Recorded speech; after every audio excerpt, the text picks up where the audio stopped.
everybody? Artistry and Finesse with you on Wednesday night. Game 1 in the books. And Finesse, I went to the game tonight on the way. I looked at the guy I was with, and I said, I just have a feeling the Penguins are going to blow these guys out of the building tonight. And that's just what happens. Do you think it was as dominant as the scoreboard indicates? Was it like a real domination? Was it we knew how to capitalize on a few opportunities? What was your sense? You were in the building. Oh, I think it was a real domination. There was some mild tension the first few minutes of the game in what was a very, very long first period. The first period was the longest period of my life, I felt. Yeah, like 3 minutes passed, and you sort of felt like the Penguins should already be up, and then you realize only 3 minutes have passed. I think it was a dominating performance. They got up 4-0 2 minutes or so into the second period, and then it's sort of, even if you're trying to keep your foot on the gas, to some degree you're going into cruise control. Right. Like, I don't put a lot of stock in the third period. It seemed like the Islanders were getting a lot of opportunities or at least dominating possession. I mean, Penguins look like machines, but they're actually human beings, and I think once you're up 5-0, you kind of take your foot off the gas a little bit. So but this was great. I was like, it's really nice to kind of ease into the playoffs a little bit. Like, not all the games are going to be this easy. We know that. But it's really nice to kind of get your feet wet without having a heart attack, like last year, Game 1, when we blew the 3-0 lead to Philly. That's right. And I think what this game showed was that I don't think you can compare this Penguins team to any other, really, in terms of the complementary players on the team. Like, when you're looking at guys like Morrow and Pascal Dupuis and Matt Cook and Craig Adams, the way they come to the forefront in a game like this, it's really unparalleled in my experience watching the Penguins, which dates back, a pretty long time now. It's just amazing. It's almost cliche with this team at this point, but the depth is just unbelievable. Right. In the past, it's always been like you have the super high talent, and then you have the third and fourth line guys who kind of like turn into occasional cult heroes, but they're really not. They haven't traditionally been that good of players. But now it's like they're really legitimately very good players on every single line. Yeah, it's sort of an embarrassment of riches in a sense. There's no question, and we seem to need that right now. Guys are going down left and right, and they're pretty prominent guys. So it looked like I think we're going to need this stuff. It looked like two ankles. Like Neil had an ankle, and Jokinen had an ankle. I thought Juice got kneed. No, that's what they called, but in the replays, it was skate-to-skate contact. Okay, I didn't see that. I think he's going to be fine. I'm a little more worried about Neil. It looked like he kind of got real twisted there, like his skate caught. It could have twisted his knee. I don't know, but his was. I'm a little more worried about his, but I'm glad it's not a head. It's better a knee than a head, I guess. I hope so. I mean, it remains to be seen. The one thing that's some comfort is young Bo Bennett seems entirely ready for prime time. Right. It's terrific. And what I love about having him and why you need those guys is because he's going to get better every game. Like, everybody else is kind of at their ceiling on the team. Like, Malkin's great, Crosby's great, Iginla's great, but they're not going to get better. Like, Bo Bennett is young and inexperienced. He could be significantly better by the third round than he is now.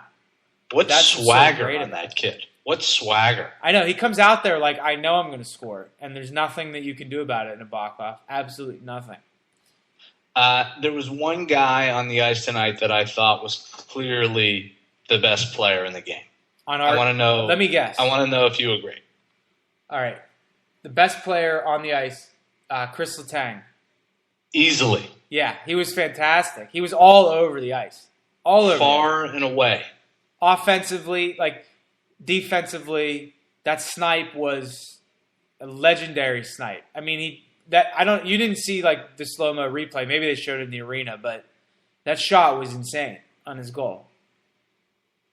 Everything that he did in every zone tonight, there was something that took your breath away. I mean, the guy, he's on another level in terms of his skating. We're really going to have to pay some big money this summer to keep him. Yeah, that's all I keep thinking. It's looking like it's going to be worth it. Let me go. Let me go through the couple things that I jotted down to talk about the game. First, please do. Are you worried at all that it was too easy? Does any sense of complacency come up? I mean, we know, like, if we parallel this to 2007 when the Penguins played the Senators, Pens got destroyed in Game 1 and came back and stole Game 2 and then lost the next 3, but they were all close games. Are you worried that this was too easy? Not at all. And the primary reason for that is the way we were going after John Tavares and the skilled players all night long. And that did not let up when we had a 2-0 lead, a 3-0 lead, a 4-0 lead, a 5-0 lead. At every opportunity, they were pounding that guy. And I think that speaks to a mindset of wearing the opposition down over 7 games, not just thinking you're going to coast. There's a thinking that you got to keep pounding the opposition's top players, which you absolutely have to have. You cannot finesse your way through any series. That line, the Tavares, Molson, Boys line, had a total of 4 shots on goal between the 3 of those guys. John Tavares, I almost felt pity for the guy. No shots on goal for him. Matt Molson was invisible, like completely invisible the whole game.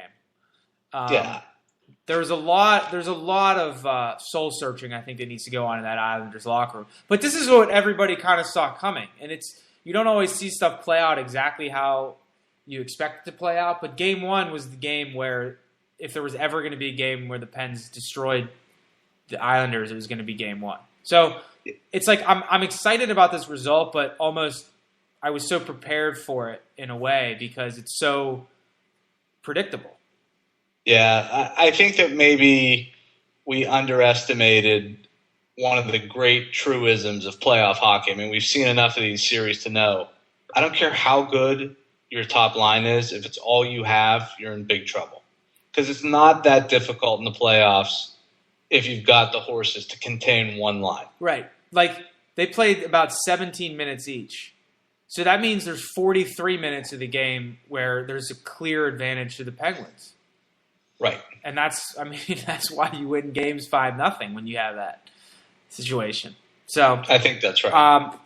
Sutter and Morrow, what did you think about that line tonight? The Sutter-Morrow-Cook line. Pretty effective. I mean, I thought Morrow played a very strong game. So did Cook. I thought Sutter did occupy that space between invisibility and greatness more often tonight than he has in the last few weeks of the season. He had that nice burst at the end of the first period to draw the power play. Right. And generally, I thought it was an effective unit. How about you? Yeah, they get pinned a little too much. Like, they have some shifts where they get pinned very deep in their own zone for long stretches of time. But they're not a fancy stats line. No, far from it. But Morrow was amazing. Like, watching him go in front of the net, there was a shift. I think it might have even been before we scored the first goal, where that line was deep in the offensive zone, and Sutter has a puck behind the net, and Morrow just boxes somebody out completely to open a lane for Sutter to the net, and Sutter didn't even realize it because it was such a foreign thing to see for the Penguins. Morrow was like an offensive lineman, clearing a lane to the net for Sutter, and he didn't take it. It was amazing. Yeah, but he's so effective. Remember, this is a very new line. I mean, Morrow has been playing a lot with Jokinen and Dupuis over the last couple of weeks. This Sutter, Cook, and Morrow line has really existed mostly in theory in our minds. We've always known they were going to be thrown together, but they're really sort of learning to play together on the fly. Well, Morrow, I guess the takeaway I had is that I don't think they're a shutdown line by any stretch. I don't think you're going to match that line up against another team's best line and tilt the ice in our favor by any means. But Morrow's going to just really drive people insane over a 7-game series. He's an absolute nightmare in a 7-game series. Yeah, John Tavares is going to be thinking about him in his dreams tonight. There's no question about that. And the Pens were deep inside Brian Straight's head all night. really messing around with Brian Strait. It's like we know how bad he sucks because he was on the team for so long. That it's if anybody had any illusions that Brian Strait was going to come back to haunt us, I think those have probably been put to rest. Right. I thought Malkin made a much more noticeable effort in the defensive zone tonight. Really, down deep, digging pucks out, getting sticks on shots. I thought he was excellent defensively tonight. Yeah, that's where his game flows from. When he's doing those kinds of things, he's much, much more of a force. And the whole team, very encouraging. The whole team generally, it was still a little sloppy, I thought, especially around our own blue line at times, lazy clearing attempts up the glass. But the defensive recovery was great. The sticks were every chance they had. It seemed like there was a stick on their stick. Their shots weren't getting through cleanly. Rebounds were getting cleared out of the way, and that's the difference. You can take all the fancy stats, you can take all this other stuff, but in the playoffs, people try harder, and you don't measure that in the regular season. The Penguins are a very frustrating team to play against right now. Well, when they do that defensively, when they get this stick in the lane like they did tonight, very frustrating to play against. The Iginla slap shot that hit Nabokov in the face. Yes. That was an assassination. That was not a slap shot. He shot that puck so hard, right in Nabokov's head. I mean, I'm surprised his head didn't fall off. You think he was aiming for the forehead? I think it's worth taking a shot. I think you sacrifice a goal early in the game to try to concuss the other goalie with a slap shot. Are we going to have a Rick DiPietro appearance in this series? As soon as I saw that shot, I was trying to think who their backup is. And I hope Nabokov doesn't have a concussion, but if he does, there's no indication that he does, but it would have been just terrific if we had a Rick DiPietro sighting. Let me ask you this question. Did tonight put your fears to rest about a Fleury meltdown, at least in this series? No, not completely. I was very impressed with him. He didn't have any shaky moments. He was very calm tonight. Very calm. Right. Well, it's nice you get that goal support. It's huge. And the Islanders don't seem to be able to wreak havoc in front of the net in a way that bothers Fleury. You get Fleury flopping all over the ice and he can't get up and he's sitting on his stick and there's a guy laying on his leg and it's his own teammate. Chris Letang is in the net trying to play goalie. Right. That's when Fleury starts really losing it. When he's upright and can see the puck, unless it's Ovechkin shooting at him, he usually stops it. Yeah, it's entirely possible that no one on the team is even remotely scared of the Islanders. That could be what's happening here. So let's talk worst case scenario right now. Let's say Neal is out for game 2, and so is Crosby, and so is Orpik. It doesn't look like Jokinen would be out for another game. He seemed like he's going to be fine, but what would your impression be of game 2 if that was the case? I still feel there's no reason we shouldn't take a 2-0 lead in the series. You do realize, of course, that the next man in line, the next man up is Tyler Kennedy. How many injuries are you rooting for to get to see Dustin Jeffrey be the next man up? I think there would have to be 2 more injuries. I think we would see Joe Vitale before we saw Dustin Jeffrey. But it also depends who the injury is too. I mean, Dustin Jeffrey's more of a top 6 plug-in than Vitale, who's really a guy you stick on the 4th line. Would you be willing to take measures to ensure that enough people get hurt? So we would see Dustin Jeffrey? Listen, yeah. I'm not going to comment on that. I know the law. I know that could set me up to be investigated, and I'm just not going to speak to that. Do you think that Bo Bennett actually dressing over Kennedy is kind of reducing your anger about Dustin Jeffrey never playing? You now have your pet player that's dressing. I'm very, very pleased about that. I haven't really thought about Dustin Jeffrey. I kind of feel like um, I'm at peace with where Dustin Jeffrey is right now because I think he's shown that he's an NHL player in his time on the ice this year, whether it's for us or someone else. I just wish Dustin Jeffrey the best. He's like the rare player who, if he leaves the Penguins, you'll actually root for him on another team. I'm going to be like the only person giving him a standing ovation when he comes back to Pittsburgh. You'll be demanding. You'll make your own Dustin Jeffrey montage video to play on the jumbotron. Right, it's going to be a slow clap, and I'll be shouting for him. The good thing is there would be time to show all 7 of the goals he scored 3 years ago that made you fall in love with him. You mean when he was on pace to score 30? Right, for those 18 games. Right. All right, so your impression going forward, I mean, there's no reason not to be wildly optimistic, right? This is not a good Islander team. I got to tell you, you can call them scrappy, you can call them young, you can call them fast. All those things are true. They just don't have the horses this year. Your son is scrappy, young, and fast. And he is.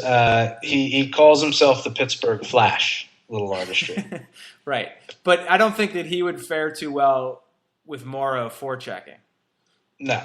That would get ugly, and I think it's going to continue to get ugly in this series.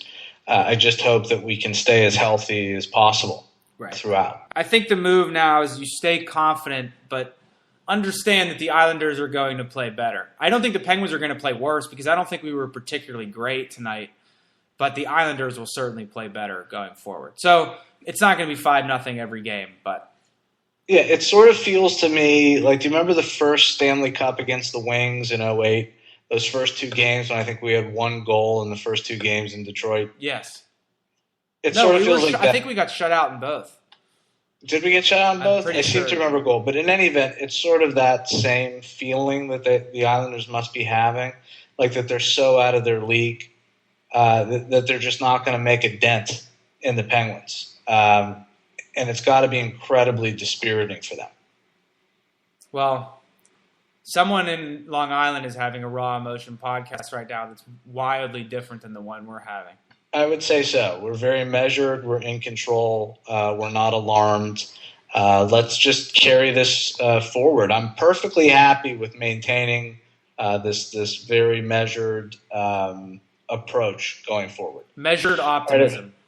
Yeah, measured optimism, but strong optimism. All right, we'll be back on Friday night live again on GTOG Radio after the game. Until then, GTOG.